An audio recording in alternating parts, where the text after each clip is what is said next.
Kaugnay sa pagkakaaresto kay Jiang Xiadong at sa mga issue ng Pogo, makapananim natin si Undersecretary Gilbert Cruz, Executive Director ng Presidential Anti-Organized Crime Commission o PAOC. Magandang umaga po, Yusek. Good morning, Igan, sa mga nanonood at nakikinig po ng programa natin. Magandang umaga po sa inyong lahat. Welcome po. Bukod po sa pagpuslit ng iligal na armas, ano-ano mga krimen ang kinakasasangkutan pa ni Jiang Xiadong? Konektado rin ho ba siya sa mga iligal na Pogo? Actually, yun po ang tinignan natin dyan, yung connection niya po dyan sa mga illegal na Pogo, and then yung kaso niya po na money laundering sa ibang bansa. Actually, wanted po ito sa Taiwan, Igan, Opo. At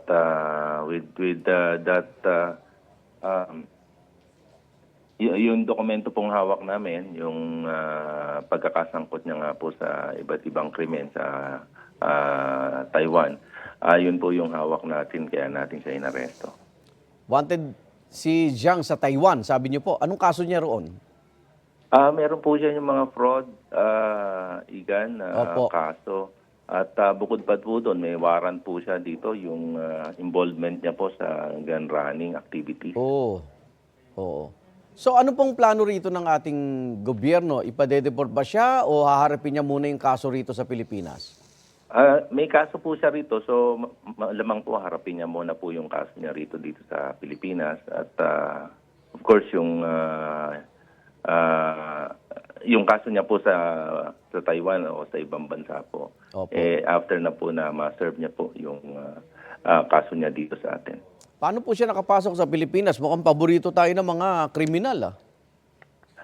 Yun nga tama ka dyan, Igad. Marami tayong nakukuha dyan every time na may nire-raid po tayo mga Pogo hubs o mga Pogo operations. Lagi na lang po tayo nakakakuha ng wanted persons.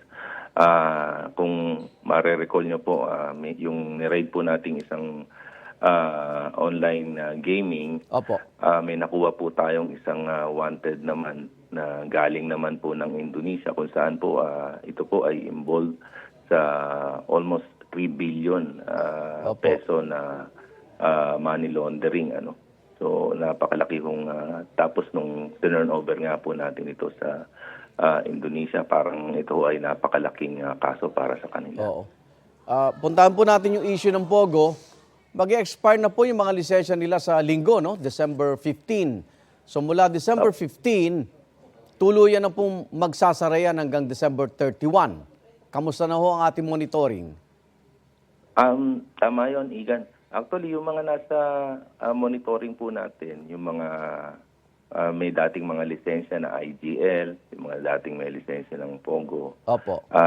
konti na lang po yan, Igan. But ang tinitignan po natin dito, yung mga nag-convert po doon sa dating mga malalaking Pogo hubs o mga Pogo operations, nag-convert na lang po ito ng mga maliliit na mga Pogohan. At sila ho ay mga nagkumukubli na ngayon sa mga resorts, sa mga condominiums, at sa mga apartments. Opo. Lalo na nga ho itong mga nasa gated houses natin. So yun ho, ang mga tinitignan natin, Igan, ngayon. Utos ang Pangulo sa mga ahensya ng gobyerno, huwag titigilan yung mga Pogo at internet gaming licensees na nag-ooperate pa rin kahit bawal na. Gaano po karami yung mga gumagawa niyan at totoo bang yung ilan ay mga Pilipino na nag-ooperate? Yun ang report sa amin, Igan.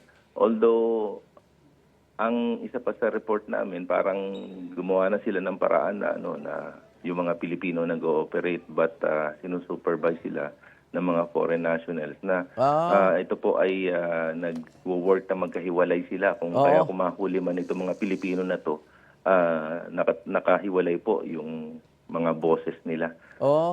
Okay. Binawi na po ng House Quad Committee yung contempt orders laban sa ilang Pogo personalities, gaya po ni Alice Guo, Cassandra Leong at Tony Yang.